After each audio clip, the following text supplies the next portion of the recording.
যে আমার কাছ থেকে যদি একবার ছোট্ট একটা গ্রামার মিস্টেক হয়ে যাক, তখন কি হবে? অনেক সময় যেটা হয় যে কনফিডেন্সটা ব্রেক হয়ে যায় একটা ভুল বলাতে। একটা ভুলের কারণে যে আমার পুরো পারফরম্যান্সটা কমপ্লিটলি ডিসরিগার্ড করে ফেলা হবে, সেই ধারণাটা বাদ দিয়ে দিতে হবে আসলে। বিগ প্রবলেম সেটা হচ্ছে কনফিডেন্সের অভাব। আমি আনসারটা জানি অবশ্যই যে if I say the wrong answer what will happen. এই কনফিডেন্সের অভাবটা কিন্তু তাদেরকে অনেক সময় এফেক্ট করে ফেলে। So how can they answer that? আসসালামু আলাইকুম। ওয়েলকাম টু পাই শিক্ষা অ্যান্ড লার্নিং এপিসোড।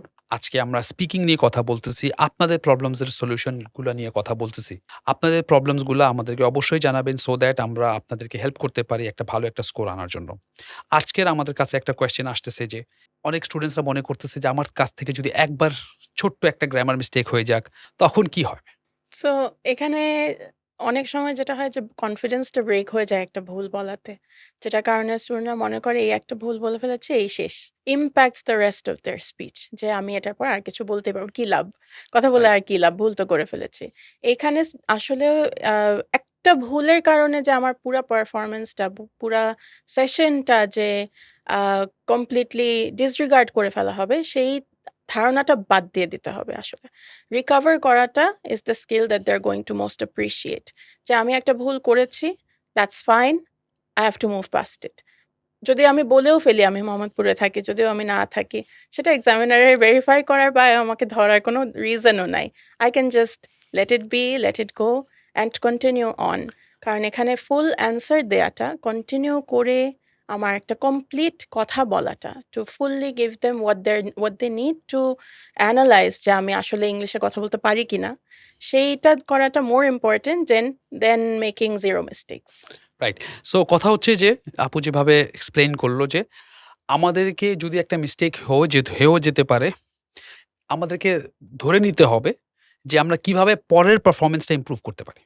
যদি এটার উপর ফিক্স করে থাকবো, আমাদের কনফিডেন্স লেভেলটা এফেক্ট করবে, আমাদের স্ট্রেস লেভেলটা হায়ার হবে। অ্যান্ড দেন মেবি আমার যদি মিস্টেক পার্ট 1 এ হয়ে গেছে, আমি যদি চিন্তা করতে থাকি আমার একটা মিস্টেক হয়ে গেছে, তো অল দ্য ওয়ে আপনার পার্ট 3 পর্যন্ত আপনার মিস্টেকটা থেকে যাবে।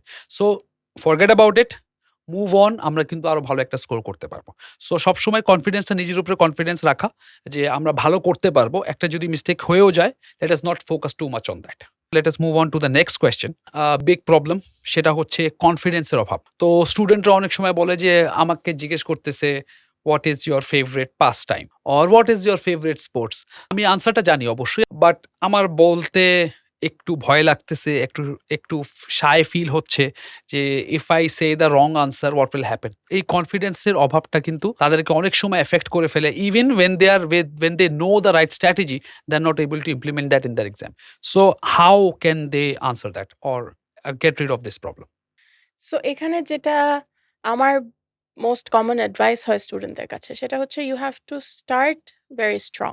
ফার্স্টে আমরা যেভাবে শুরু করছি অ্যান্সারটা, উইদিন দ্য ফার্স্ট সেই 10 সেকেন্ডস, তখনই কিন্তু আমার বাকি অ্যান্সারটা কীরকম যাবে, কোন স্ট্যান্ডার্ডে যাবে, সেই একটা সেট হয়ে যাচ্ছে, টোন সেট হয়ে যাচ্ছে। আর আমি যদি স্টার্ট করতে পারি একটা স্ট্রং ফুটে, তাহলে আমার বাকিটা কমপ্লিট করার মতো কনফিডেন্সটাও আমি ধরে রাখতে পারবো। সেটার জন্য সবচেয়ে ইজি যেটা ওয়ে আমাদের সাজেস্ট করা থাকে, সেটা হচ্ছে সিমিলার কিছু কোয়েশ্চেন্স আসতে পারে, বাট কমন কিছু টপিকে কোয়েশ্চেন্স আসতে পারে।